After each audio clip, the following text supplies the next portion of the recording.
Hey guys, and welcome back to the channel. We're kind of like sitting, squatting, standing in front of my 2016 I want to say Pro Tune WRX, but it's really not a Pro Tune WRX anymore. It's a stock WRX because I had to take it apart because I'm selling the car and I wanted to get the most value out. I'm going to put my hands in my pockets actually because I usually talk with my hands, but it is absolutely freezing right now. And in today's video, we're going to talk about why everybody that says that there's problems with the FA20, which is the 2015 Plus WRX, is absolutely wrong, and that there really aren't any problems with this car. And for the most part, this car is absolutely reliable. It's extremely reliable. It's going to get you through your day-to-day, and everybody that says like, oh, your transmission is going to fail, or oh, you're going to put a rod through the side of the car.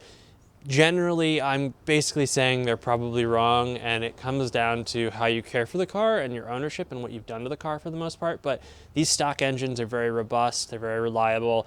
Things are going to happen, but not out of the norm, not more than other platforms, not more than other cars. And for the most part, if you maintain your car, it's going to do good by you. So I have made videos talking about common problems with this car, and a lot of those common problems are common problems, but they're also related to tuning and doing aftermarket work or not maintaining your vehicle. And what it comes down to is there are some weaknesses to the car. With that said, if you do regular oil changes, regular fluid changes, you drive your car not like a crazy maniac, you're gonna be fine. A lot of the things that people say, like the transmission issues or the rod issues or engine knock, most of the time you're talking to somebody that's done some significant tuning on their car.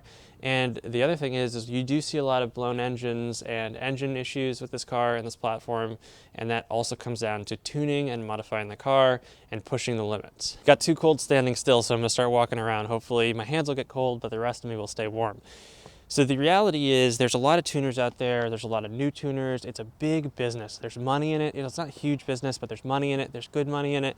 And what it really means is a lot of people get into it. Now, getting into it is hard to do if you don't have kind of a mentor in the space and you're not working with one of the large existing companies. So what ends up happening is you get tuners that just try to get as much experience as they can, and this is to no fault of their own, but they don't have as much direct WRX experience, and what ends up happening is people push a lot of power on these cars and they don't do it super safely, and you see engines go, and you see other problems pop up. But I guess what I wanted to talk about is reliability, because for some reason Subarus and the WRX platform has a really bad rap for reliability when you're talking to people outside the community and even inside the community. Now, I guess the first thing to know is this is not an EJ engine. It is an FA20 motor. This is the first gen of the motor, I guess you could say. This is the first car it's been on. It's been on the car since 2015. It is now 2021 that this car's been running with it, and the new WRX is coming out with the FA24 motor. It's a great engine, super efficient, doesn't have a lot of the problems that the EJ did. And for the most part, it's a really great engine. It solved a lot of the issues that the EJ did, and it solved a lot of those issues that stock motor EJ owners were having. But funny enough, while trying to sell this car, the questions and the things that people have been saying to me that are looking to buy it have just made me realize that there's just this enormous community that thinks these Subarus are extremely unreliable. I mean, out of all the people that came and saw the car, the majority of them were like, how often have you replaced the head gasket? And I kind of looked at them and I was like, what kind of question is that?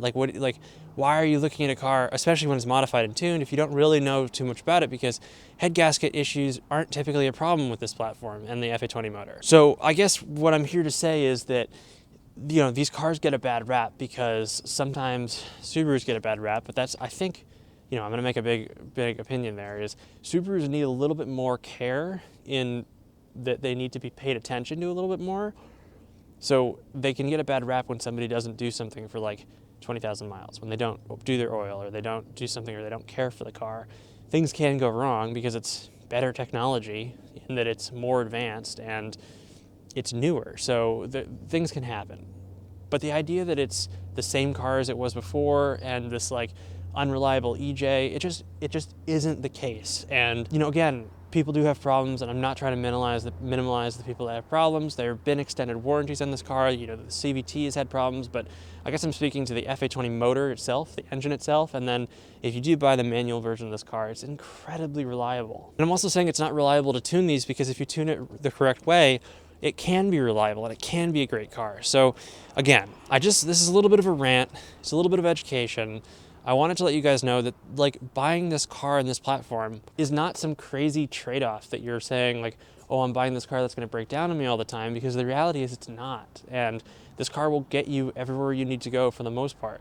And unfortunately, when you do have a problem, it's like every other platform. Problems happen to cars, and even as you know, I hate talking about engine failure and transmission failure because I feel like it's so taboo, and like the second you say it's not going to happen and it's rare, it happens to you, and that's why I hate talking about it, especially at a time where I'm actually looking at trucks which are super high mileage and a problem that is weighing. I'm actually going to look at a truck tomorrow that I'm potentially going to buy, and it has almost 100,000 miles on it. And you know, first and foremost thing in my head is just like, is the engine or the transmission going to poop out on me in my first year of ownership? Which would be a absolute disaster if that happened, and something I probably couldn't financially come back from, to be honest with you.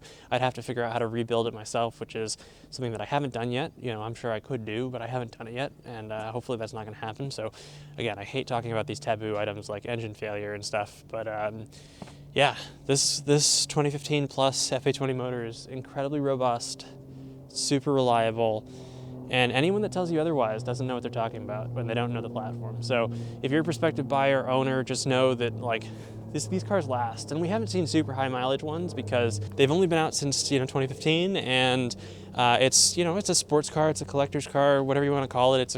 It's not your commodity. It's not your everyday consumer car. So it's not like people are driving these like, well, people do drive them a lot, but they're not putting 250,000 miles between now and 2015 on them. I have seen some 200,000 milers. I've actually seen a lot of 100,000+ milers. And if you can believe it, I've seen a lot of 100,000+ milers buy it with like 120,000 miles and then tune it and run 300, 350, 380 on flex fuel, wheel horsepower, which is huge and amazing, all doing it on a stock motor with no issues. Pretty robust car. Thanks for watching, guys. Appreciate it.